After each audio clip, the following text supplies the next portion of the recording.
Welcome to That's Good for Footy.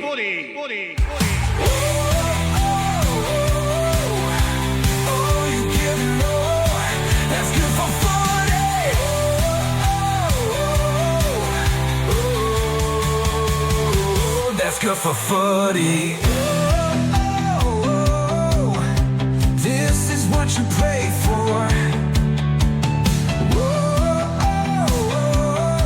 Every night and every day for you give it all, and you get more. That's good for footy.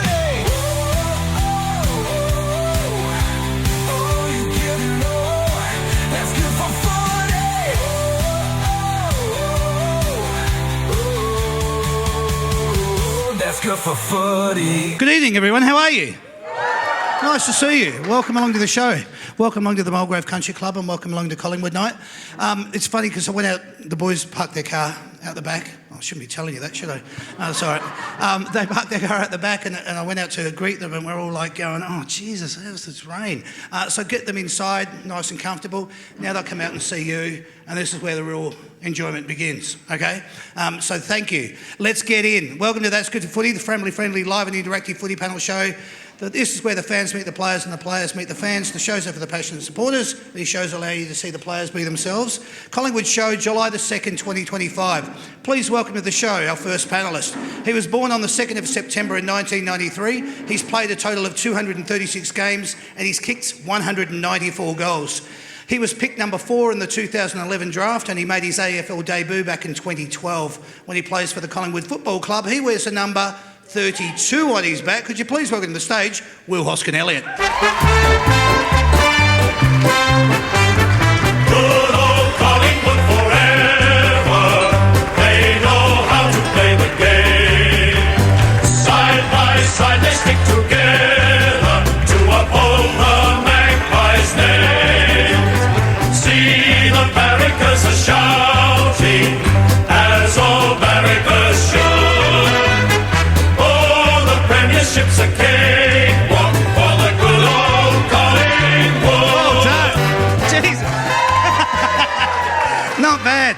That was really good. I alluded to the fact that we did this show about 3 or 4 weeks ago over in the West and we did it tonight. You guys were louder than that. That was brilliant. That was really, really good. Made him feel wonderful and you'll make... Obviously, Bo feel the same when he comes out. Let's get him out here so he can join us and we can get stuck in, all right? But nice to see you, Will. How are you feeling? Awesome, thanks for having me. It's I grew up out west, but this is definitely a louder crowd, so that was good. Very good. See, you're winning already, everyone.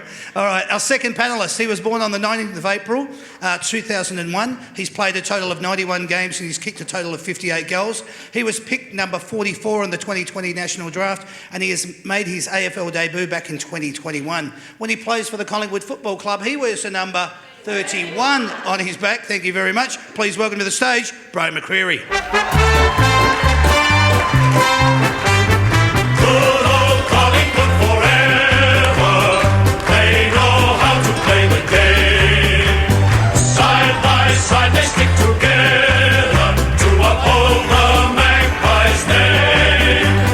See the barrackers are shouting as all barrackers should. Oh, the premiership's a cakewalk for the good old Collingwood. That's beautiful. Excellent. You know, to me, that's like sitting in front of a nice warm fire. You know, you can just rub your hands together and go, mate, that's not bad. As I was saying to the boys, they've left home. They had an absolute busy day today and they were running around feverishly. No, they weren't. They had a very casual, relaxed day. But then they came out here and now they're here with you. So thank you very much, everyone. Thanks for welcoming them. Thanks to both of you for being here. Let's get stuck in, boys. As I have told the audience here tonight, you boys were on the show a couple of weeks ago, but let's do something fresh with them, all right? What we're going to go through is just a little bit of different stuff, all right? I'll start off with my first question too. Perception is huge. People see you as what you do out on the footy field, and the reason I do these shows is to show people a different side of you. I feel it sometimes when I'm watching a game, there is a particular player that you love to hate on. Have you ever been in the same situation with a sport you are watching that is there that there is one player that you love to despise, but when you hear from them or you meet them, they are completely different to the way you imagined? Oh, absolutely. I've always found that the players you hate to watch or you don't really like on the field are always the ones that you get along with off field. It's quite frustrating because you're like, man, you're such a good bloke, or whatever it is, and you're just like, oh, I just want to punch you in the face, but they're just generally pretty good dudes, so it's pretty annoying. Isn't that strange though? I remember going back, this is about 2015, 2016, there were a lot of people that didn't really like Travis Cloke at the Collingwood Football Club for whatever reasons, because he was missing goals or whatever. Got him on the show and everyone just went, wow, what a terrific bloke. Yeah, I think it's always the way. Or for example, even Bobby. When I found out we were going to get him, I was like, "Fuck, here we go." I didn't really want him because I thought he was going to take my spot because obviously Guinea was there, so we were sort of fighting for a spot in a way. And then when Bobby was in the mix, I was like, "Oh no, how am I going to keep up with this bloke?" But I remember saying to my partner, I was like, "I don't want him here because he's going to be." To my brother, he's going to be too good and he's going to take my spot. But he's one of my best mates now. So isn't that good? Yeah, Isn't that really interesting? What about from other sports, or have you felt that way when you're watching whatever sport it is you are watching, whether it's basketball or NFL or maybe it's rugby? Have you felt the same way when there's players on the field that you want to hate on them but you can't? Yeah, there's always, in any sport, someone you watch and you're like, yeah, they're either too good and they've been too good for too long. So you're like, you're super frustrating. But it's one of those things that you've experienced it, or I've experienced enough now playing for so long that you realise that they're normal people and they're probably not that way off field. Like Toby Green for AFL is the exact same. You know, a lot of people hate him on field, but he's one of the best blokes I've ever met in footy off field. So isn't that brilliant? It's every sport, every industry will have people like that. Yeah, well said, mate. The pressure to meet your KPIs each week is intense. Your performance is visible for all to see and critique. This has to have an impact on you directly as it affects your career, your job and your income. Are you consistently working on improvement or focusing on only the present here and now? Yeah, there's always work on improvement in our industry. We focus a lot on the basics of the game, the fundamentals, and trying to get those right week in, week out. We're in an evolving game that gets better every year, so we can't stand still in what we do, and you've got to improve no matter what it is. Yeah. Like Will said, obviously it's an evolving game, so you got to keep getting better as you do individually and as a team. But I think everyone probably rates their game different. Personally, I feel like the longer I've been in the industry now, I was always really harsh because you go from dominating juniors, because you probably 9 times out of 10 everyone in the AFL was the best kid in their junior club, or to you're now playing with the elite every week and you don't stand out like you used to, or you're not playing the position you used to. So, for instance, I used to have 30 touches every week. Fuck, haven't done that in a long time. So, stuff like that. But I think you just got to learn to know what your role is, and I think I'm only starting to get there now, and you still do have them days where you're flat, but you just got to roll with it. Thanks for sharing, mate. That's a great answer. There are instances when you recognise the skill and proficiency in playing football, acknowledging an individual's expertise and comprehension of the game. When seeing an interview with someone like either Pendles or the Bont, their insight and understanding of the game, demonstrating their talent, it just jumps out at you, and it's a pleasure listening to them speak. I watched Marcus Bonapelli get interviewed after his 250th last week, and I just was in awe. There are moments when you see players like it, and I can use as a point of reference Scott Pendlebury, where you just go, man, they just get it, and it's just so good to listen to them.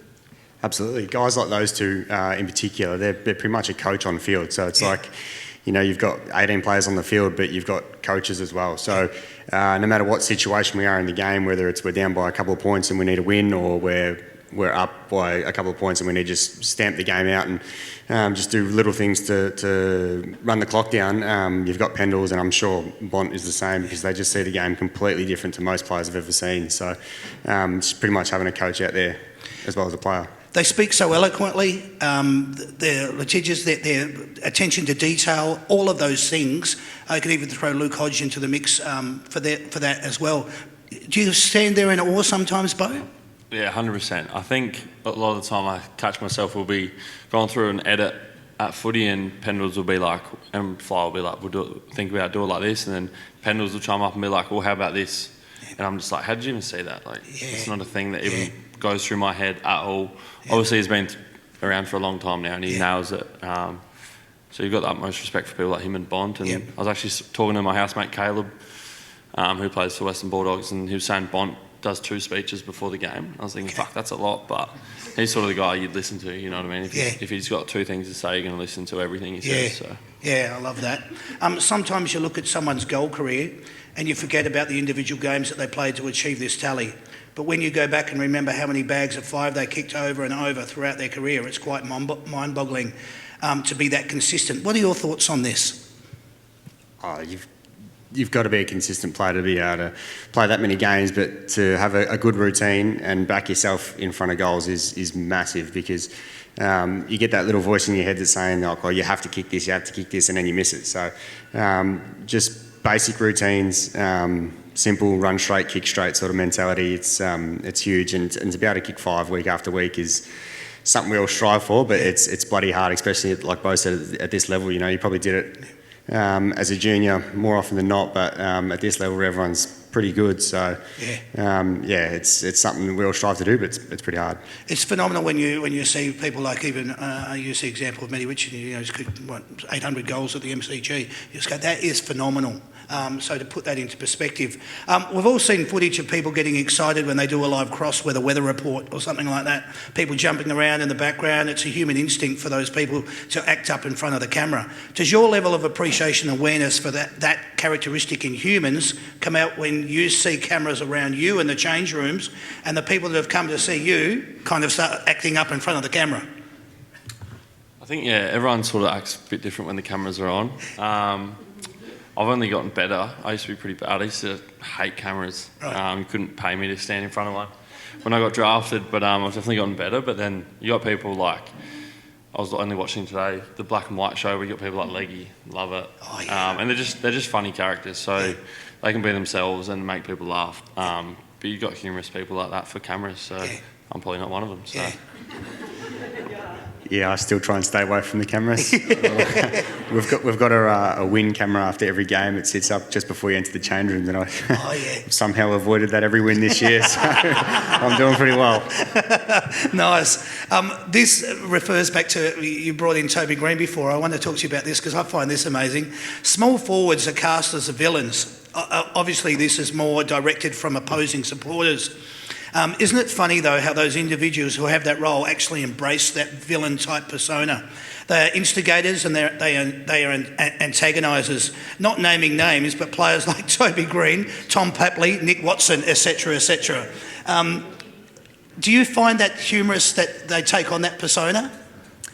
It's always funny. Every team's had one. You know, you go back to Hayden Ballantyne. Stevie Milne, like there's been one for a lot of time in footy, and it's just because they're the Mighty Mouse situation. They speak bigger than they are and they act bigger than they are. So it's always funny to watch. Even at training, we got guys that's always into people and trying to instigate stuff. So it's always funny to watch. I love it. I think it's hilarious that they really do take on that persona, because you've got maybe the hero that could be the full forward, like Brody Myercheck, and then you've got a villain that might be running around underneath the pack, but they really do embrace and I love that role.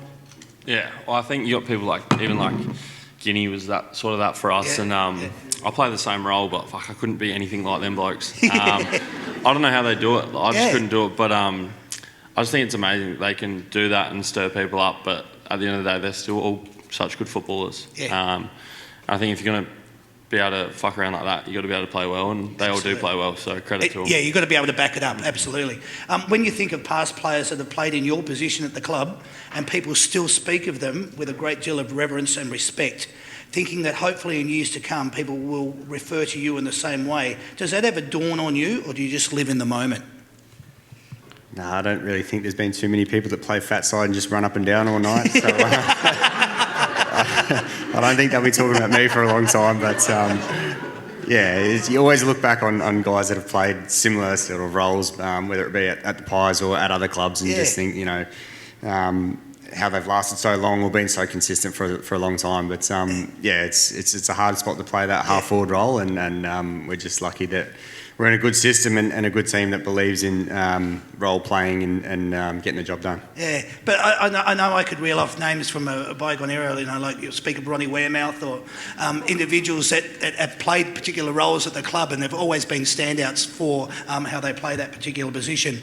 Moving on to the next question, tell us, even if you haven't done it yet, and I know that both of you have, what you think the feeling would be like or is like when you win a one-on-one contest in front of 60,000 or not 80 or 90,000 in your instance, and you go back and you bang it home for a 6 points to put your team in front with only seconds left on the clock.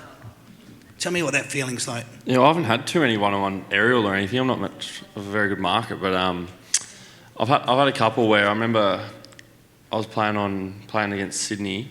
I think is it Rampy? Everyone, I didn't really know who he was, but I knew how good he was from what everyone had said. I remember I took a one-on-one mark with him and I thought, fuck, what did I just do? And I think everyone else was a bit shocked too, and I think he was as well. But I missed it, so I couldn't tell you how it felt to kick the goal. But I was just happy with the mark. I was pretty chuffed with that. So, but yeah, obviously taking a one-on-one mark or anything one-on-one's a pretty good feeling because obviously they're there to do their job and you won that battle, so it's Absolutely. a good feeling. You can probably speak a little bit more firsthand to this. Yeah, I don't think it matters if it's the first goal or the last goal in front of the Magpie Army. You kick the 6 points, it's wild out there, and it's the crowd's amazing. It goes, the noise goes straight through your body. So if it's a big pack mark and then you do get the 6 points, it's even better. So it's something Jamie knows all too well. He's doing it very well at the moment playing very good footy. So might have to ask him and get back to you. Yeah, well, they're interesting because probably both those questions are alluded to someone like Jamie. Which player at the club thrives on the big stage and relishes in the atmosphere, in your opinion? Bobby. Yeah. Bobby's probably a good one. Yep. Obviously played out of his skin on grand final day. Yeah. But then obviously you just got the likes of, I think Crispy. Crispy's probably he's probably one that flies under the radar. I think he's got the best rated finals games going around. And then obviously you got the likes of people like Geordie, Pendle, stuff like that. So that's good call. I think as soon as I think in a way we probably all stand up. Yeah. I think that's why we're such a good team come finals. Yeah, good on you. Yeah, nice. Yeah, you'd probably just say the same thing to that. The same thing. The first two people that come to mind were Bobby and Geordie, just big game players, stand up. And then Crispy, I think, like both said, he's had the last 4 or 5 highest rated finals games in the AFL, so yeah, there's a few of them there. Phenomenal, mate. Consider a scenario where you are selecting a dream team and you have access to a current AFL list that includes players from all the clubs. Who's your first pick going to be?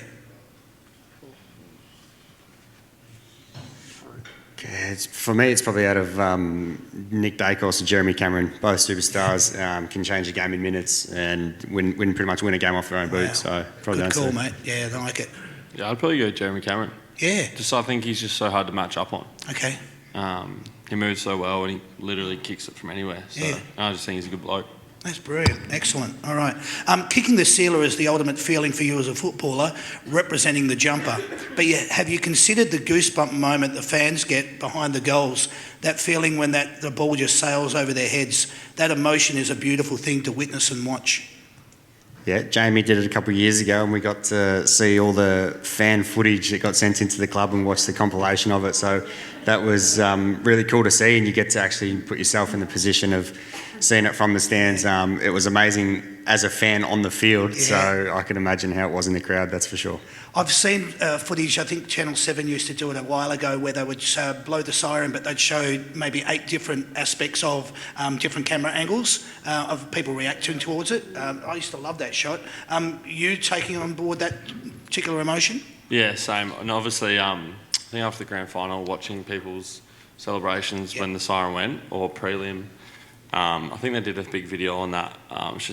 It sort of gives you goosebumps because it's obviously, when we're out there, it's so emotional for us, but then to see the fans and how emotional they are and how much it means to them is unreal. I wish everyone had a little camera on them just so you could see everyone's reaction. I think would be unreal. So obviously when we kick a goal, the Magpie Army and the crowd goes off, so it's always good. And I'll be in the crowd this week, so I'll feel that, I think. Yeah, well, yeah, okay. Yeah, collective side, thank you. Yeah, there you go. We're all playing along very nicely. Go on a little bit of a theatre here with me. Play the game. There are moments in football that have been etched into our minds forever. Alex Jesaulenko's mark, Carlton's goal in the 79 grand final, Wayne Harms to Kenny Sheldon, Malcolm Blight's 80-metre torpedo to beat Carlton after the siren, Stevie Milne's bad bounce in the 2010 grand final for him. In the same year, Heath Shaw's smother on Nick Riewoldt, Leo Barry's game-saving mark in 2005, Matty Scarlett's toe poke to Gary Ablett in the 2009 grand final. It's a game of centimetres and it produces sliding door moments. How lucky do you feel to be involved in such a great game that can present moments like this? Oh, absolutely.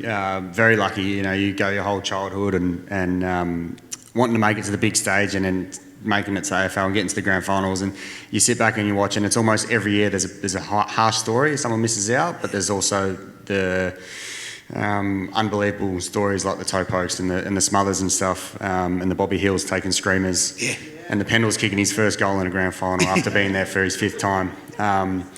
It's something you talk about in the backyard and you're like, oh, yep, I'm going to take that on grand final day. I'm going to kick the winning goal. So it's to be a part of something like that is something you definitely strive for. And yeah, like you said, it's always remembered for the history of the game. So yeah, same thing like Bo said, it gives you goosebumps thinking about them. It does, and it's funny because I've just reflected on moments that have happened over the last 30 years, just in that short little spill there. As an older statesman, when you see a young lad get his opportunity, what is the overriding emotion? How excited are you watching them debut? You can probably feel their nervous energy. What sort of advice do you offer them?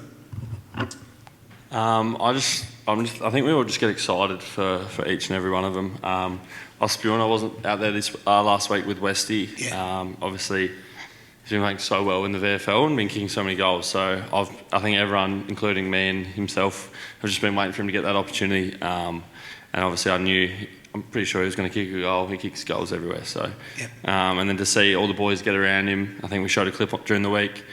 Boys run over 100 metres and over 30 k's an hour to get to him, to get around him. So, such an amazing feeling. And I think I remember Pendle saying to me, it stands out just because it was a grand final, but just saying, because I was like, I feel like I'm not grateful enough because I'm so young to be playing in a grand final. I remember saying that to him, and he was just like, just take it in as much as you can, because he was similar age when he won when 2010 happened.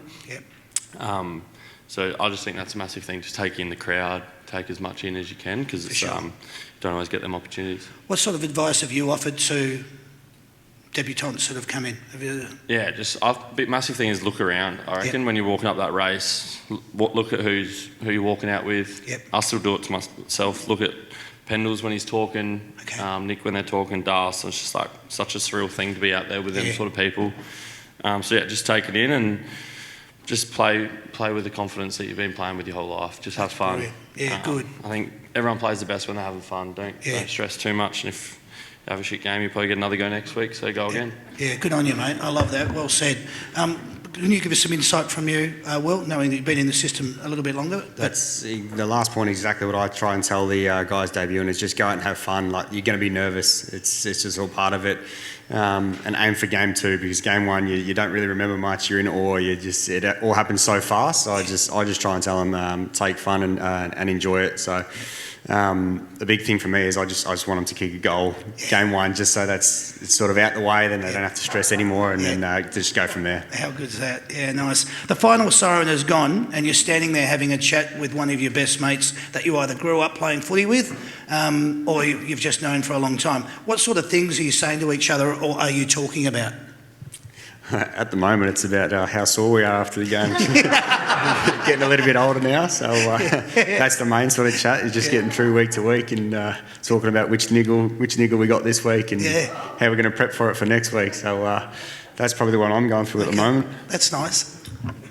Probably just, I think, since being at Collingwood, we all just come together of how tough that game was, because we never really make too many games easy. We don't really smash teams. I feel like this year we're only starting to kick away, but obviously the last few years we've only been winning by 1-2 points. So I think a big topic is how tough that was, and like Will said, how sore we all are, and we pretty well got to go in another 5-6 days. So I love that because we're all sitting there at home watching it at all. We're at the ground and we're looking at the boys and we're going, geez, I wonder what they're saying to each other.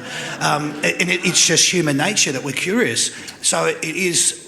What sort of development and stage do you go through when you're in that?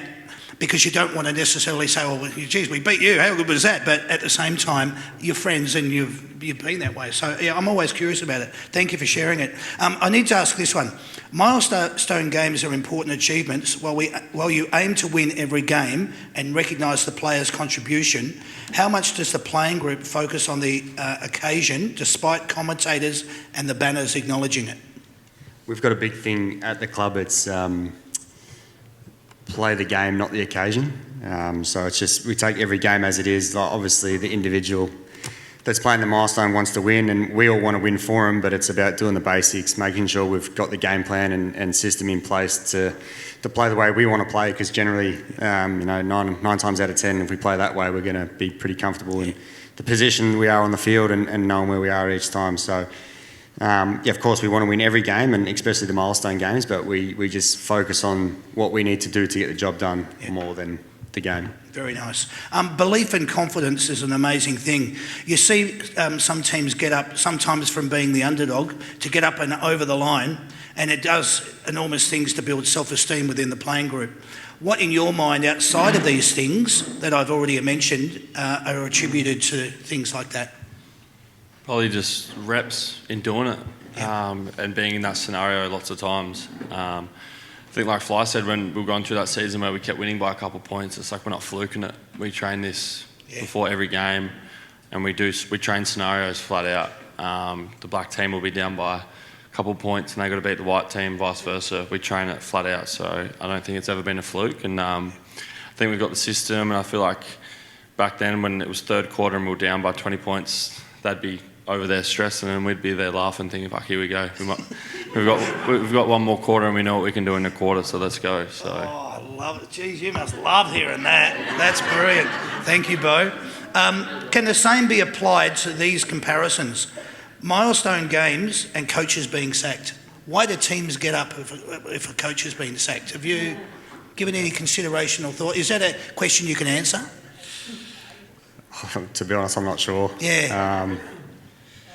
It's strange though, you put an emphasis on a milestone game, you hope obviously you can get across the line for that individual, but then at the same time you've got coach gets sacked, they come out and they win the next week, you go, hang on, what's going on here? It is pretty wild. I remember Bucks' last game, we were having a terrible season and we ended up beating Melbourne at the SCG, and it was like a really comfortable win, like something we played out of our skin that day, and we were playing terrible up until that point. So I don't know what it is, but yeah, you're right, it does seem to happen more often than not. Yeah, I've always been curious about that one as well. There are certain players that play with aggression. This can be brought on by strength in numbers, a scenario as such. This can also be construed as bravado. It can also be fueled by adrenaline. These are positive qualities, but where do you fit into the whole scheme of things? Do you walk a foot taller when you've got that someone next to you in the trenches? Yeah, absolutely. Braden Maynard's back this week, so I think all the boys are ready now. I led you into that question. Yeah, so I think all the boys are pretty happy when Bruzzy's running out. You know, you look beside you and there he is, and no matter who we're playing or who we're taking on, he's first to step in, and he just loves it. And do you walk a bit taller, Bo, because you've got someone like that, and that safety in numbers thing? He's going in, I'm going in. So, or is it like that? I think obviously we all know how Braz plays, but I feel like we've got a person like that in sort of all of our lines that has a crack, and I think we're just so well connected that if there's one of them, there's always going to be two of us. So that's sort of another motto that we have.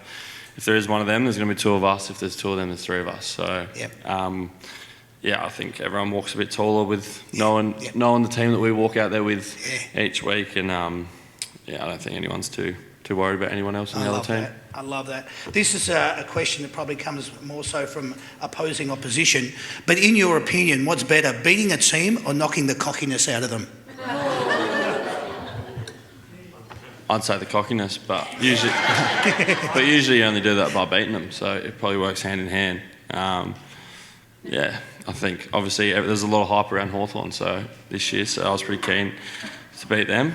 But then obviously there's the big games. There's probably not cockiness there when you're coming up against Carlton, but it's always a good win. So Yeah, good answer. Yeah, I like it. Yeah, I love it when our forward line group is always, we kick a goal and we get into a huddle and then you can hear the opposition backs just arguing with each other. It's like, you've got the ball on your court then, so it's a great feeling when they start arguing with each other. That's brilliant. Don't have to do your own job. Yeah, well done. I think of key matchups from years gone by. Is there an opponent that you like to match up on because they challenge you, or maybe the reason is to either give even the ledger or go one better than the last time you met? I always like playing on better backmen. Okay. So it sounds pretty bad, but always like playing on like a older veteran backman because they have belief in their own ability that they don't worry about me too much. Yeah. They sort of do their own thing, so then I can do my own thing in a way. It's a bit of a tactic, chess tactic, yeah. But then if you get like a young 18, 19-year-old, they're just thinking, I've got to shut this bloke down, so it's obviously always a bit tougher. Yeah. But playing in the forward line with a few lads like Good call. people like Jamie and Bobby, they always get the better defenders, so Yeah, it's usually right for me and Will. really interesting. Tell us your thoughts on that, though. I used to have great battles with Dylan Grimes from Richmond. I think I used to beat him in the early days, and then when they went on that run, I couldn't get a kick once he'd come to me, so it was pretty frustrating. But like Bo said, we play high in the forward line, so there's always guys that are playing out the square like Jamie, Bobby, and they always get the better defender just because they're closest to goal, and they can do things that probably Bowie and I can't, so it's always good. Yeah, awesome. What's your stimulant outside of football? What's your go-to? What occupies your interests away from the game? What do you like to do that stimulates you? Sit on the couch. Yeah, that's all right. That's cool. I've got a couple of kids, so yeah. some free time when they're at school and kinder, it's always pretty handy.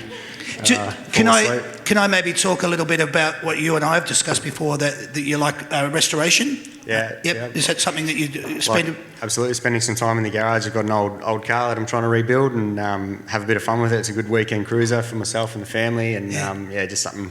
A passion I've always had since I was a kid. My dad was into cars, and I just think I caught it from him, so it's good fun as well. Yeah, very cool. What about you, mate? Similar to Will, but yeah, probably massive on the cars situation. I've sort of grown up with cars. My dad's always been into them. My brother not so much, but I've sort of taken over that now. Okay. But yeah, I've just started drifting, so I've got a drift car. So Saturday before training, I was out drifting, so wow. That's something I love. I can do that with a bad hammy because I'm sitting down. Good on you, mate. Nice. But yeah, probably cars. I think motorbikes was probably a bit higher in the ranking a couple of years ago, but with how stupid I can be on a bike and how dangerous it is, it's sort of taken a back step. Probably more cars at this point. That makes sense. Where do you do that, mate? Calder Park. Yep. Raceway out there. There's a couple of drift events here and there, and then there's a couple of events in Sydney and stuff that I try and get to, but obviously with footy it's also hard because obviously we're always playing on the weekends and that's when the events are. Nice. So I miss out on a lot, but I get to play footy on the weekends, so I'm pretty happy. Is this a put a car on the back of a trailer type exercise? Most of the time because it breaks. Yep. There you go. Beautiful. Well said. Well, I'm glad that you get to do that. I wanted to ask you, how rewarding is it when you're doing the review, your performance is made an example of for its gutsy, uncompromising effort and commitment, and is highlighted by both the coaching staff and your teammates? Yeah, it's always awesome. We have a thing every week where the players vote for, we call it a player's player. So you win a game ball, it's signed ball, everyone that played that week, and it's something we really, hang our hat on and the award you want to win each week, because if you're getting picked by your own teammates, you've had an outstanding performance that week, whether it's what role you're playing or, you're clearly Nick Dacos and you had 40 touches. So,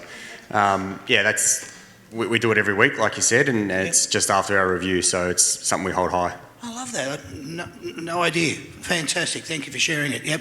Yeah, obviously that award's great. I haven't won it for a while, but we actually used to have an award called Tackle of the Week, which it sort of decked me out with my whole kitchen because I was winning that for a bit there. But they binned that award, so I don't get as much recognition as I used to. I might introduce something like that at the show and we'll get you on as often as we can. How good is it when you're just outside 50 and you spot up a teammate and your kick hits him, pinpoint on the chest, and it's in between 3 or 4 opposition players. Is there a moment when you just say to yourself, God, I'm on fire today? That's probably my favourite thing in footy, is if you can get a teammate a goal. And even better when it's in between 3 or 4 opposition players. So I'd much rather pass off a goal and get an assist than kicking it myself. Nice. Gives me much more satisfaction game day. For me, when I'm watching it, I find it one of the best things in football, just to see a lead coming out from the pocket and there's 3 or 4 opposition players and you pinpoint them and you hit them on the chest. Absolutely brilliant. How do you feel when it happens to you? Yeah, I think obviously, like you said, watching it is just, you sort of see players do that and you just sort of, I think about how skillful they are to be able to do that. Yeah. And I've always been one for longer kicks, trying to get it to the top of the square and stuff like that. And me and Jamie always have a thing that he thinks I hate him because I always kick it over his head. So the other week I started it right against North Melbourne. I hit a kick I don't usually kick, and I could tell he was pretty chuffed, and I was pretty happy I kicked it. So Excellent. Yeah. There you go. There's the answer to my question. How do you feel or rate yourself from outside 50, regardless of the angle, whether on the run or a set shot? I'll handball it to Bo. Yeah, I'm pretty confident from outside 50. I practice it a lot. I kick barrels at training all the time. But yeah, we'll see how this hammy goes and see if we can get back to that. I saw something the other day on one of the social media things, you trying to get the roof at Marvel. How'd you go? It's a header. It's got me. I'm lost. They reckon it's only 38 metres high, so don't know if anyone's good with physics here, but it had me rattled because I know I can kick 38 metres, but I was nowhere near it. Up's different. I would have had to have been 5 metres off, and I was giving it everything I had. And yeah, just no good. They reckon someone's hit it before with a footy, but I don't know. No. I don't know if I back that. I don't know. Well, cricket ball different. Yeah, different. Might have to go cricket ball out. No, don't give up, mate. Keep going. All right. Sometimes the moment warrants it. Classic example was still side bottom in the 2023 grand final, when you just say to yourself, I feel like I can kick the hell out of this thing. Or do you tend to be more the conservative kick and kick through the ball and do the team discipline thing, or is it all about the moment? Because and I've spoken with Steelo about that, and he goes, mate, it was 80. If it was anything less than 80, I'll go, hey. But he did. He backed himself, and it sailed through, and it was brilliant. Is that about the moment, or is that? Yeah, I think it's about the moment. Myself, I'd go to the top of the square until, like Steeler, you get that point and you feel like you can do it. I was on the bench at the time and I was like, come on, old boy, top of the square, here we go. And you speak to him after the game, it's like, yeah, that was 65. And then you speak to him the next day, yeah, that was 75. And like you said, 2 weeks later, he was like, I was kicking that from 80, mate. That was always going in. Well done. Yeah, it's 100% about the moment. Yeah. I think as soon as you think, do I go top of square, it's probably when you're best off. Yeah, right. Because then you're starting to second guess yourself. So like, for example, I've kicked a few from outside 50 this year, and I haven't thought about kicking top of square once. So, wow. And they've gone through. I think it's one of them things. As soon as you second guess yourself, you probably. I always kick better when I don't think about it. Yeah, right. So, always like if I get handballed the ball under pressure, I feel much more confident because I'm not going to talk myself out of it. Yeah. Do you both feel like in the moment sometimes that, man, I'm just on today, and I just know I can really kick the hell out of this thing? Just in a one-word answer, is that something you felt? Yeah, 100%. Yeah, good. All right, thank you. I love that. AFL was played primarily during winter months here in Australia, and taking into consideration the varying conditions that we play in, depending on the game's locations, players can experience conditions like snow in Canberra, raining and cold in Tasmania, blustery and freezing in Ballarat, torrential rain and slippery conditions on the Gold Coast, or hot and dry conditions in Western Australia. Is there a particular environment you prefer to play footy on or in? Is any weather at the MCG? That's where Nice it's at. answer. Yeah. Our system holds up awesome on that ground. Excellent. And it doesn't matter if it's wet and cold, we perform well, and it doesn't matter if it's dry. We play the exact same style of footy. If it's on the deck, we can kick it off the ground, and as long as we're getting the ball going forward, it doesn't really matter. Our forwards are ready and playing in front. So weather conditions, if we had it our way, it would be obviously 19 degrees and sun, but yeah. Whatever weather comes our way. Well said, mate. When the broadcaster commentators show the team's form, whether that is from the last 6 games that you've played or the last time the two teams met, how much focus is there on that? I always think it seems like, what are you talking about that for? Team's not the same, conditions aren't the same. Yeah, well, I think maybe we'd always we don't even really go back to how we went against the team last time. We always just go about, if we're reviewing, we'll go about how they're playing at that certain time. So we don't focus on the past and stuff like that, about how we played, because we know, I think we just back ourselves with our structure, and if we play well and play to our system, we can beat anyone. But we just set ourselves up to be able to stop what they're good at, if that makes sense. So, no, I don't think we ever look up at matchups and stuff like that. We just sort of take away what they're good at, and good luck taking away what we're good at. For sure. Do you find those stats kind of pointless, Will, when I mean, it's hindsight that we're talking about it now, but when you see the commentators say, oh, well, the last 6 matches when they've played, this was the score, it's like, so what? Absolutely. That's the main place you do see it, is the commentators. They bring it up. Like, I think before we beat Brisbane in 23, we lost to them like 6 or 7 times in a row. And it was just like, okay, that's fine, but we're going to beat you this time. So like you said, it doesn't matter about previous games. It's what you do on the team on that day. The teams are completely different, and the players have different roles. So yeah, it doesn't matter about the previous games. On it. Thank you. There's a certain aura and a level of confidence that comes with being an AFL footballer. Some players just exude it. Is there a player who, as a civilian, carries that swagger or personifies that attitude? Coxie's very good with that one. He loves being a footy player, that's for sure. Especially here in Melbourne. He's gone from not knowing what the game is to being one of the most recognisable guys in the game. So he loves the attention, and he's very good with it. Yeah. Did you have anyone different, or? Yeah, probably Coxie. Yeah. At our club. I think he does it well. Yeah. And I think, he's someone that enjoys it but also does it well. I think there's people like, I don't know, like a Dustin Martin stands out to me as like, he obviously he doesn't enjoy the media and stuff like that, but he holds himself so well, and I sort of like the way that he goes about it. That he doesn't care and does his own thing, but he's not a dick. Just sort of does his own thing and cruises. I think that's cool. No, well said. These questions may not be relatable to you because I know you're not social media, but I just want to ask the questions and see where we go with it. The question I want to say to you is, how aware are you that social media can impact your profile and image? Your personality is publicly accessible for others to view, critique and analyse. Yeah, it's massive. Obviously, the shit you post on there, everyone's going to see. So you just got to think about it. And I think sometimes see things that people post, and it's just like, what are you trying to get out of that? You're clearly doing it for a reason. No one's forcing you to do it. And I think you could post what you want on there, but just post the shit you want people to see, and don't be stupid. Yeah, well said. You're standing there on the boundary line after the game and you're signing stuff. You're having a photo taking, giving high fives. How much of you was thinking this is probably going to end up as a reel or a story on someone's socials? At that point, are you thinking any publicity is just good publicity? Every time that happens, I'm thinking of Bowie signing a pie in WA. That's honestly no word of a lie. The first thing that comes to my mind when I'm around the ground after a game, it's just like, all right, where's the pie coming from? It's like, I want to do that now. Are we talking like the pastry or the packet? An absolutely meat pie, no packet. Yeah, it was in Perth. I don't know, it might be a bit weird up there, but yeah, I missed the song, everything. Yeah, I ran in, the song was done, everyone's like, where have you been? I was like, fuck. Signing a pie. And then a clip came out and signed some bloke's pie, There's been some weird stuff that you've had to sign over the time. Oh, mate, that's unbelievable.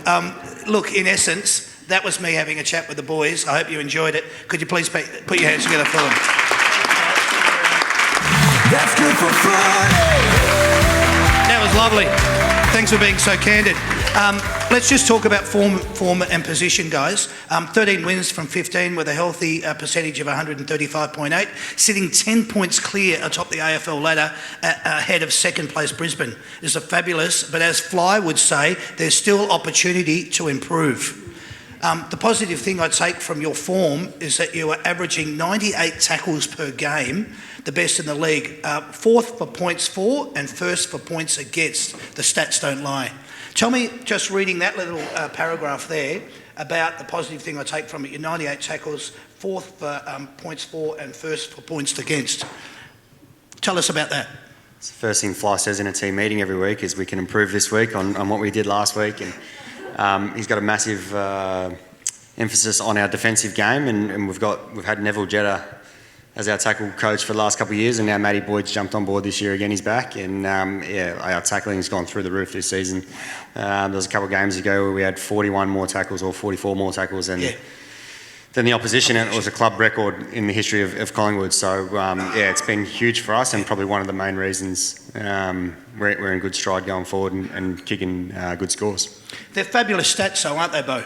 I mean, you pride yourself on that as not just a player, but also as a club. Yeah, 100%. I think maybe before the bye or straight after the bye, we sort of rattled off all the stats and how we sort of do like a mid-year recap on all our stats, and obviously, a lot stood out like that. And I think the defensive ones are massive, especially the tackling. So that's got to do with our pressure, and I think we know, and you guys would know it, when our pressure's high, no one can go with it. Yeah.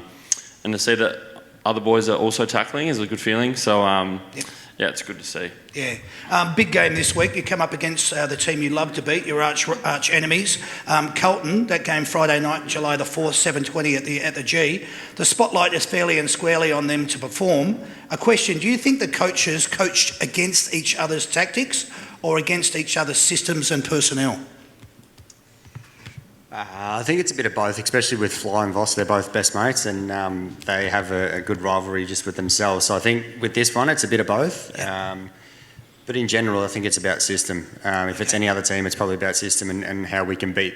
Our system can beat theirs each week, and changing of what we do with how we move the ball. But I think it's mainly system. I asked the question, but then I obviously have written here, and I just want to refer to you on this, Bo. I ask this because Fly and Vossi are good mates. So how do you think they'll be influenced in decision processes? I know Fly had come out and said, listen, we're good mates, we've played a lot of football together, but we're arch enemies this week. We don't speak to each other, we won't pick up the phone, there'll be no correspondence at all. What do you think when you hear all that? Yeah, I love that. Yeah. I thought you might. I've sort of grown up with always watching my brother, and he'd play against his mates all the time, and he'd always flog them, and I was just thinking, how do you do that to your mate? But the older I've gotten, I've learned to love that, and I think that's good. I think obviously they're good mates, but it sort of gets left behind for this week, and I don't think whoever wins, you don't hold a grudge. It's just footy, but I think it's good, and I think, like Will said, it's got to be down to system, and I think Fly does back our system in, and I think if we can play to our system and our strengths, we can get the job done against anyone. Absolutely. Personnel to come back for the Pies. Here we go. Maynard, De Goey, Schultz, McCreary. We'll speak about you in a sec. Frampton, Johnson, McRae, and Mitchell. There's a bit of depth there that are in the ranks.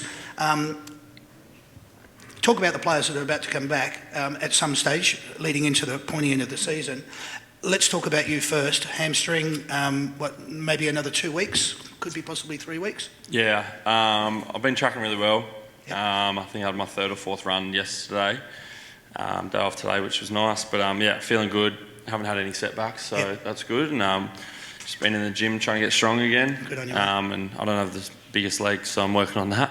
Yep. I think I'll be back for the Freo game. I was pushing for Gold Coast for a bit of warm weather, but don't think I'll make that one.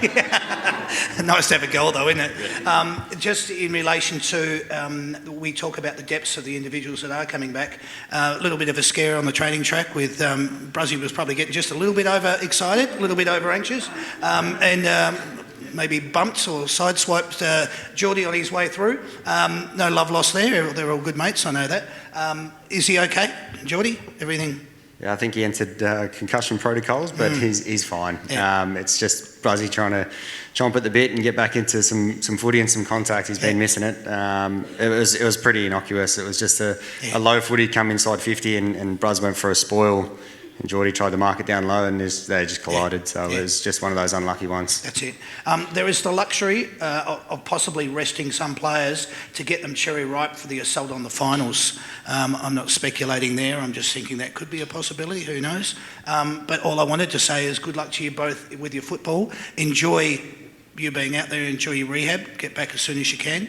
Please put your hands together. Go Pies. Well done, lads. That's good for footy. All right, there you go. Talia's off and running. Haven't even asked her a question yet. Oh, no. All right, here we go. Here comes your first question. Who is your team's captain? T. Wait, do I have to buzz in? Sorry. Oh, if you want to. Darcy Moore. There you go. See, it wasn't that hard. You're already off the mark. Well done. She's beating you, Zach. Yeah. I'm giving her a head start. Good on you, mate. Very nice of you to do. Let's go on to our next question. Who wears the number 5 at the club? T. Oh, wait, am I meant to buzz in? Yes. Yeah. You just say your name. Jamie Elliott. Yeah.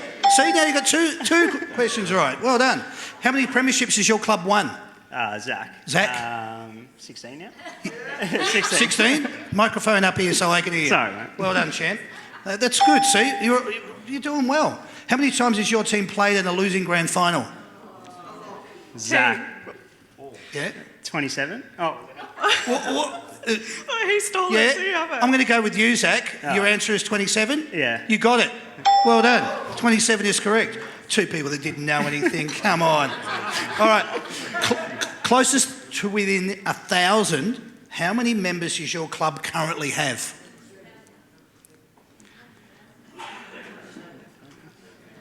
T. What, do you know? Quick. 100,000. Yeah, Zach, you're going to say 100,000? Yeah. I'll give it to you. That'll do. Well done, trying mate. to tell you. All right? That'll do.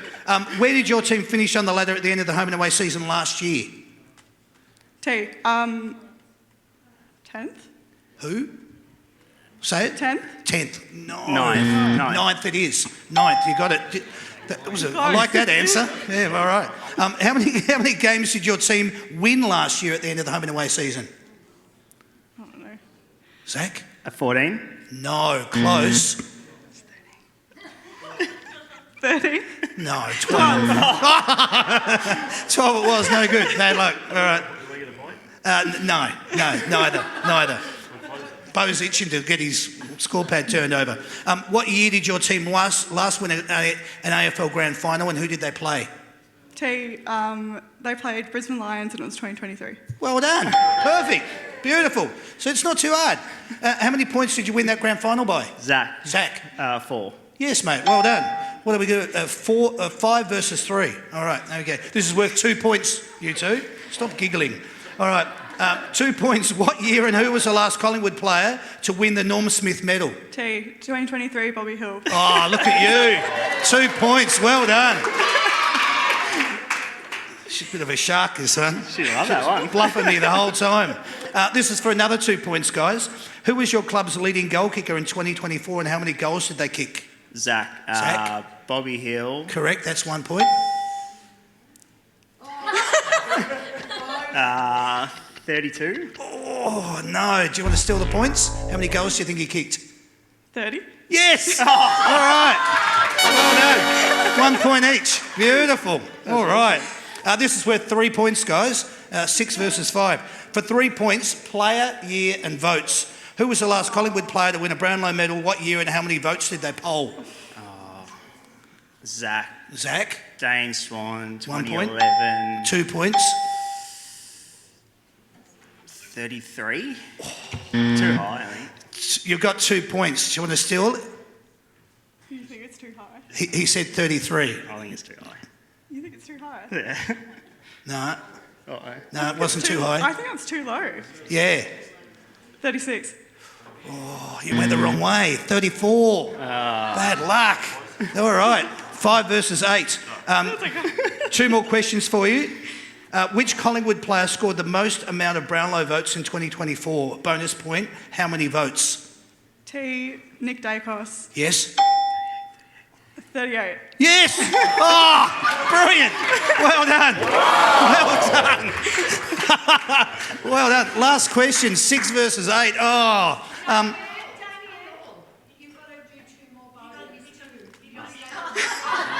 Oh, really? Oh! Well spotted. All right, thank you for adjudicating. All right.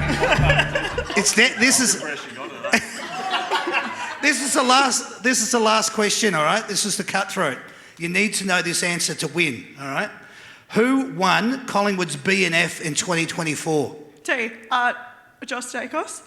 No. Come Is on. it Nick? Yeah, Nick. Nick Dacos. Oh, wow. Oh, man. Jesus. You guys were seriously, that was fantastic. What I've got for you, no, I'm going to give it both to you. I'm going to give you a $100 voucher to go to Hamper World, and you'll get a voucher to go over there and pick up your own hamper. All right? So I'll give you one of those each. But on top of that, you can take a 2023 That's Good for Footy beanie, as long as with 2 little footballs that are in there. They're yours. All right? Thanks for playing. Well done, guys.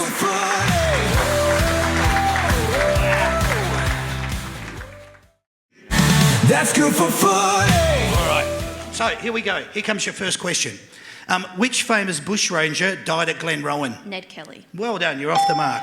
Who played Charlene in Neighbours? Oh, no idea. No? No idea. Okay. Kylie Minogue. Oh. All right. What is Australia's largest inland capital city?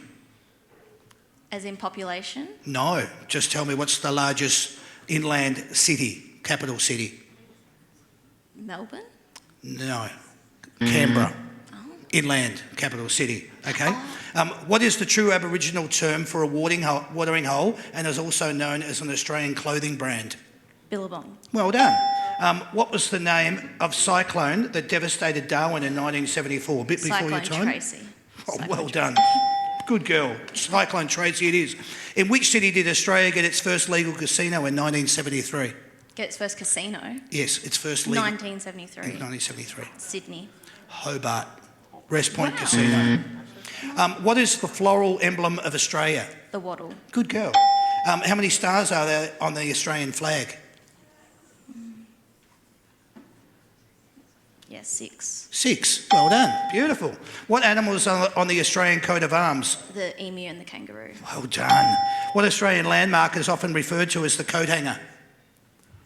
Coat hanger. Don't Pass. know. No, pass. The Sydney Harbour Bridge. Oh. Okay. What state was previously known as Van Diemen's Land? Tasmania. Well done. What 3 colours are on the Aboriginal flag? Red, yellow and black. Well done. Combined, how many states and territories are there in Australia? 6. 6 states and 1, 2, 3, 7. 8. 8. Bad luck. I'm missing Canberra. That's it.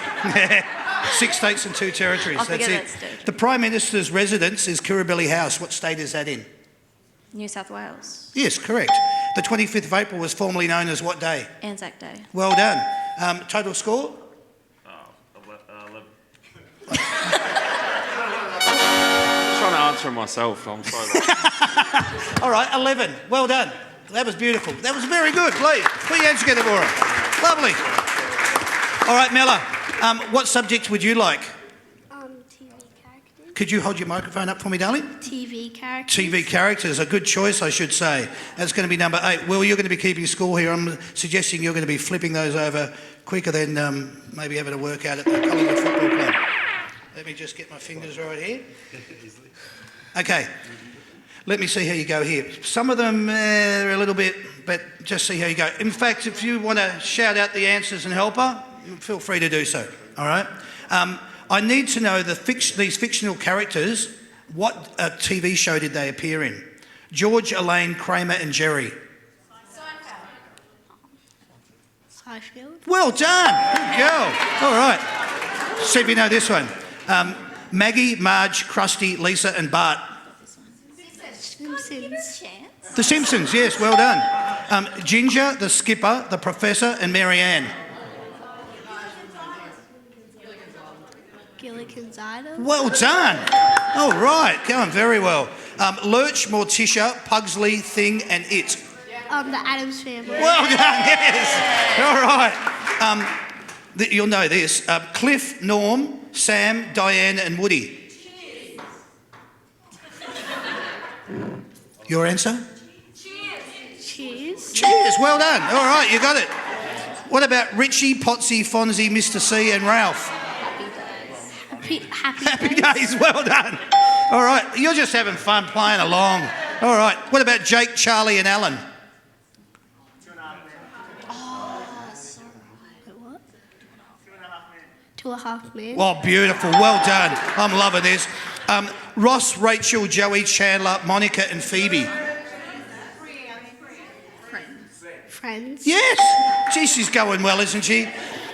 Bandit, Chili, Bingo and Bluey. Bluey. Yay! All right. Didn't need any help there, did she? All right. Love it. Greg, Bobby, Cindy, Jan, Peter and Marsha. Brady Bunch. All right. Jeez. Vince, Ari, Johnny, Eric and Turtle. Entourage. This is fantastic. What is the town in home and away called? Somerville. Oh, man. 3 last questions for you. What was Skippy on TV? Kangaroo. Very good. What was Lassie on TV? A dog. A dog. Well done. What was Flipper on TV? A dolphin. A dolphin. How'd she go score-wise? Oh, 15. Fantastic. Well done. Well done. You were both so beautiful. I loved it. What am I going to do here? Oh, here we go. Miller, you were fantastic. So we're going to give you first prize this evening, which is in total, it's $150 worth of earbuds valued from Yamaha. Oh, they're all for you.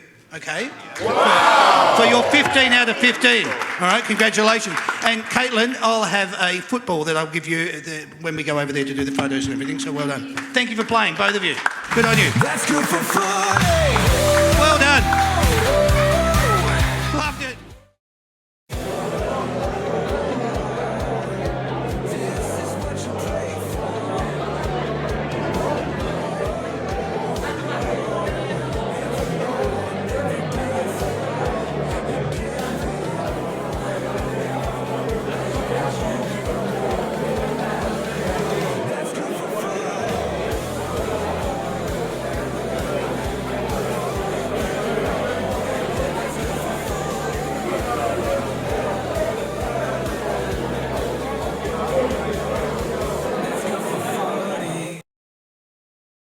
All right. Thanks, everyone. Thanks for getting involved in not just the show, but also the photos, the autographs, the memorabilia, the whole kit and caboodle. You've all been really wonderful. When we started the show and we said we did the show over in Werribee, you guys were, hey, you're up and about tonight. And the boys can vouch for that because they were at it. All right. So thanks very much. What I wanted to say, I just need to let you know we've got a couple of shows coming up. You may not be interested, but there may be somebody that you know is, and it'd be great if you could tell them. You know, even if you're just walking along the street, just push a random stranger and just tell them, you know. That'd be fabulous. We don't mind. Our next show is on July the 9th. We are doing a Melbourne show. On the panel will be Clayton Oliver and Bailey Frisch. Can't wait to see if Clayton rocks up with that mummy thing all over his head. That's live from here, the Mulgrave Country Club. That's next week. Then on June the 16th, we're heading to the Italian Sports Club in Werribee for a North Melbourne show with Nick Larkey and Jai Simpkin. All right, so if you know any North Melbourne supporters, which I'm no, all right. And then on July the 30th, we're back here at the Mulgrave Country Club for a Richmond show. This boy doesn't do a lot of media either. Camden McIntosh and Jaden Short. All right, so if you're interested in coming along and seeing that, remember you can only get your tickets through the That's Good Footy website, which is www.that'sgoodfooty.com.au/tickets. I just wanted to say thanks to Sam and thanks to Sandy for looking after you guys tonight. I love it that you can thank them. And while you're feeling in that jovial mood that you are, please, you must be rapt that you got to see these two tonight. I am. Please, Will Hoskin-Elliott and Bo McCreary, two wonderful ambassadors from the Collingwood Football Club. I said before the start of the show that the people that did get to see it in Werribee, that I really wanted you to meet these two because having a chat with them up here on stage is wonderful from my perspective, but having you in the room to listen to them and everything they had to say was even better. And I'm sure you can attest to the fact that they're wonderful speakers, they're very articulate, they're extremely professional, and they're, as I said, great ambassadors of the Collingwood Football Club. So thank you. Thank you very much. I have to say that. No, I don't. I just wanted to say that we've enjoyed all of your company tonight. If you want to come along to another Collingwood show, let's hope that you keep winning and going into the finals. Because I think when you won it in 23, we ended up doing 5 post-grand final shows and there was about 150 people at every show. And that was bloody wonderful. And I'd love to get back to those glory old halcyon days. That'd be wonderful. But thank you very much for everyone being here tonight. Boys, please have the last say. You've got a microphone. Appreciate you all coming down and having us. It's always good fun jumping on here and telling our stories, so I appreciate it and thank you all. Thank you, Bo. Same things Bo said. I don't like to do too much media or in front of camera stuff, but this is a good show and I've had a lot of fun, so thank you. Thank you, Will. Thank you. I'll just let you in on a little secret. About 4 weeks ago, I said to Will Hoskin-Elliott, first time on the show, do you reckon we could ever get you back? 3 weeks later, how's that? Well done. Bloody love it. Thanks, everyone. This has been the That's Good Footy panel show. My name's Damien. Thank you, everyone, and cheers and good night. Bye.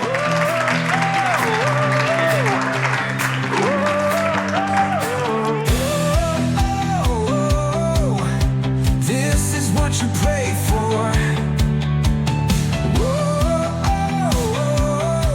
Every night and every day for you give it all, and you give more. That's good for footy. Oh, you give it all. That's good for footy.